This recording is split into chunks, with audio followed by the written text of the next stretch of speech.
دكتور إسلام محمد سعيد، دكتور الآثار المصرية القديمة وعضو اتحاد الأثريين، وحكاية جديدة من حكايات التاريخ.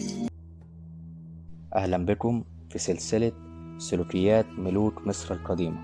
عزيزي المستمع، سنتحدث اليوم عن الملك الداهية. هذا الملك هو الملك تحتمس الأول، إحدى أهم ملوك عصر الدولة الحديثة. استطاع بفضل ذكائه ودهائه فأن يحدث طفرة في تصميم المقابر المصرية وفي اختيار الموقع الخاص بها، فحرص على اختيار مقر لمقبرته يكون في خفاء وفي سرية تامة في مكان لم يطرقه بشر من قبل، فاختار وادي الملوك وتكتم على مشروع بنائها وأصدر أوامره للمهندس إنيني، هذا الرجل اللي استطاع أن يشرف بسرية تامة على إتمام المقبرة. وذكر لنا نص في لوحة عثرنا عليها في مقبرته الواقعة في منطقة شيخ عبد القرنة بالبر الغربي بطيبة. وجدنا في اللوحة دي ذاكرا في متن النص بأنه أشرف على حفر المقبرة الخاصة بالملك تحتمس الأول في سرية تامة لم يره أحد ولم يسمعه أحد، ده طبقا للنص اللي ذكر بالتحديد في اللوحة.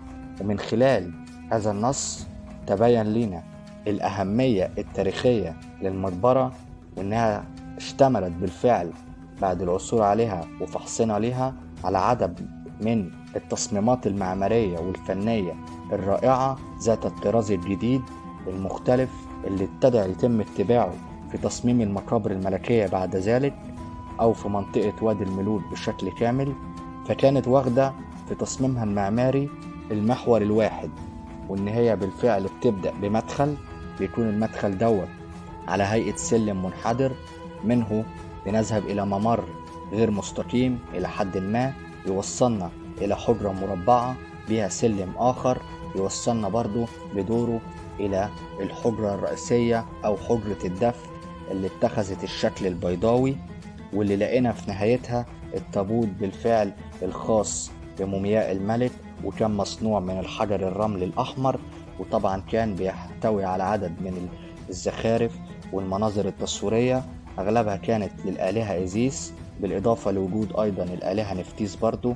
وكانت داخل التابوت موضوع المومياء الخاصة بالملك تحتمس الأول، اللي نقلت بعد ذلك من المقبرة الرئيسية إلى مقبرة بنته الملكة حتشبسوت، ومنها اتنقلت بعد ذلك إلى الخبيئة المعروفة أو اللي أطلقنا عليها اصطلاحا خبيئة الدير البحري، إلى أن تم اكتشافها ونقلت المومياء إلى المتحف المصري، ومنها بعدها إلى المتحف القومي للحضارة بالفسطاط في الموكب المهيب اللي شاهدناه.